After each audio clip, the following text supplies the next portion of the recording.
નમસ્કાર, આપનું સ્વાગત છે અમારી વિશેષ રજૂઆતમાં। હું છું પંકજ।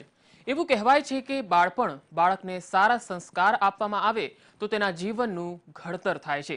બાળકોના ઉત્સાહ સાથે બાળકોને ઇતર પ્રવૃત્તિઓ શીખવાડવામાં આવે તો તેના જીવન જીવવાની નવી રાહ મળે છે, નવા વિચારો મળે છે।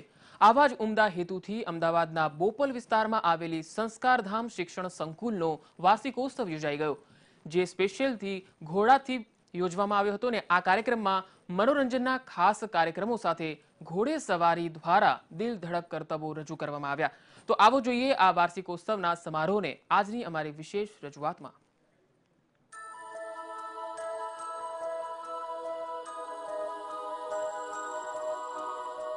નાના ભૂલકાઓને જોવા કોને ન ગમે, એમાંય જો બાળકો કંઈક આવા અંદાજમાં જોવા મળે તો ખરેખર મન પ્રફુલ્લિત થઈ ઉઠે, જોનારને પોતાનું બાળપણ યાદ આવી જાય। અમદાવાદના બોપલ વિસ્તારમાં આવેલી સંસ્કારધામ શિક્ષણ સંકુલમાં જ્યારે આ દ્રશ્ય સર્જાયું ત્યારે દરેક વાલીઓને પોતાના બાળપણની યાદ આવી ગઈ। ओस की बूंदें पत्तों की गोद में आसमां से कूदे। એ સંસ્કારધામ શાળાના ગ્રાઉન્ડમાં શિશુ મંદિર તથા ગ્લોબલ મિશન ઇંગ્લિશ મીડિયમ સ્કૂલના વિદ્યાર્થીઓનો વાર્ષિકોત્સવનું આયોજન થયું હતું, જ્યાં વિદ્યાર્થીઓએ ઘોડે સવારીની થીમ પર પોતાની કળા કરતબ રજૂ કરી। खो न जाइए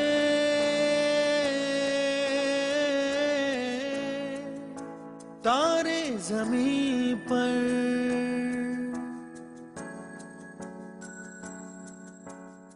વાર્ષિકોત્સવ સમારોહમાં અતિથિ વિશેષ તરીકે ગુજરાતના મહેસૂલ મંત્રી શ્રીમતી આનંદીબહેન પટેલ તથા ગોંડલથી ગોપાલ રત્ન ઘનશ્યામજી મહારાજ પધાર્યા હતા, જેમને એસ્કોર્ટ કરવા શાળાના વિદ્યાર્થીઓ અશ્વ પર સવાર થયા હતા। ત્યારબાદ ગુજરાતના મહેસૂલ મંત્રી આનંદીબહેન પટેલ, ગોપાલ રત્ન ઘનશ્યામજી મહારાજ, સંસ્કારધામ ટ્રસ્ટના પ્રમુખ શ્રી ડોક્ટર R.K. શાહ તથા સૌ ટ્રસ્ટીગણે વાર્ષિકોત્સવની શરૂઆત દીપ પ્રાગટ્યથી કરી હતી। तारे जमीन पर। દીપ પ્રાગટ્ય બાદ શિશુ મંદિર તથા ગ્લોબલ મિશનના ભૂલકાઓએ વાર્ષિકોત્સવની થીમને લગતા લકડી કી કાઠી કાઠી પે ઘોડા ગીત પર શાળાના ગ્રાઉન્ડમાં પરેડ કરી। लकड़ी की काठी काठी पे घोड़ा घोड़े की धुन पे जो मारा हथौड़ा घोड़ा घोड़ा घोड़ा घोड़ा धुन उठा के दौड़ा। लकड़ी की काठी काठी पे घोड़ा घोड़े की धुन पे जो मारा हथौड़ा घोड़ा घोड़ा घोड़ा धुन उठा के दौड़ा। હાથમાં ફુગ્ગા તથા રિબિન્સ લઈને ગ્રાઉન્ડમાં પરેડ કરતા બાળકો ખરેખર મનને ગમી જાય તેવા હતા।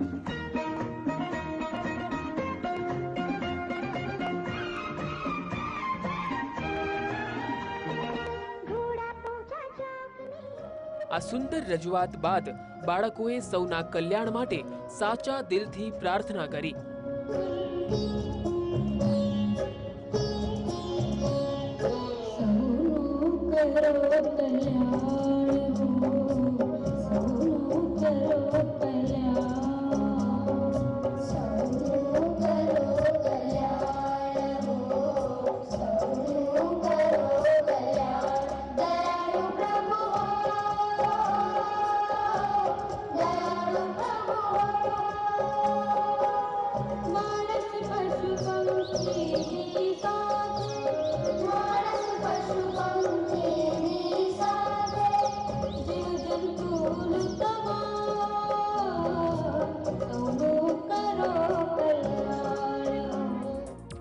પ્રાર્થના પૂર્ણ થયા બાદ સંસ્કારધામ સંસ્થાના ટ્રસ્ટ પ્રમુખ શ્રી ડોક્ટર R.K. શાહે મહેમાનોનો સ્વાગત પરિચય આપ્યો, જે બાદ આનંદીબહેન પટેલે બાળકોની કેળવણી અંગે વાત કરી તથા વાર્ષિકોત્સવમાં અશ્વના ઉપયોગ અંગેનો હેતુ જણાવ્યો।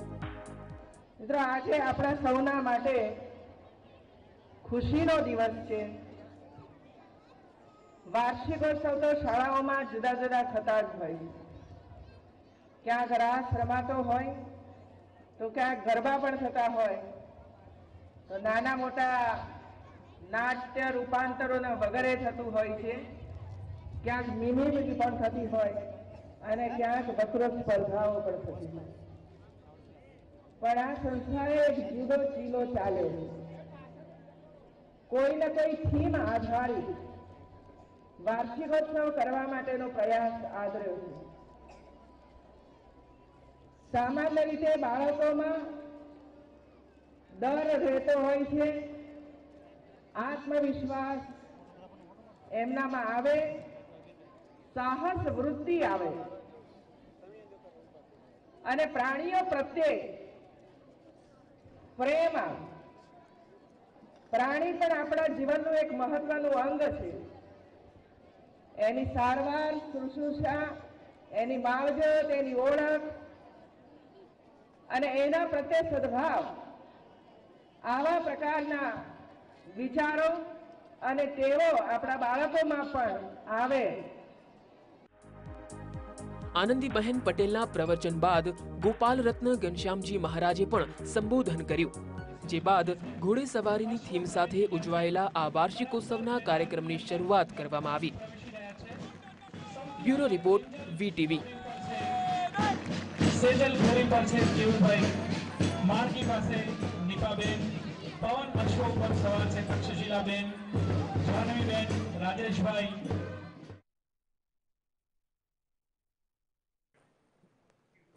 મજા આવી ગઈ ને મિત્રો? ખરેખર આનંદીબહેન પટેલે પ્રવચન દ્વારા બાળકોનો ઉત્સાહ વધાર્યો. પણ આપ જાણો છો કે સંસ્કારધામ શાળાના વાર્ષિકોત્સવનું નામ થનગનાટ કેમ રાખવામાં આવ્યું હતું?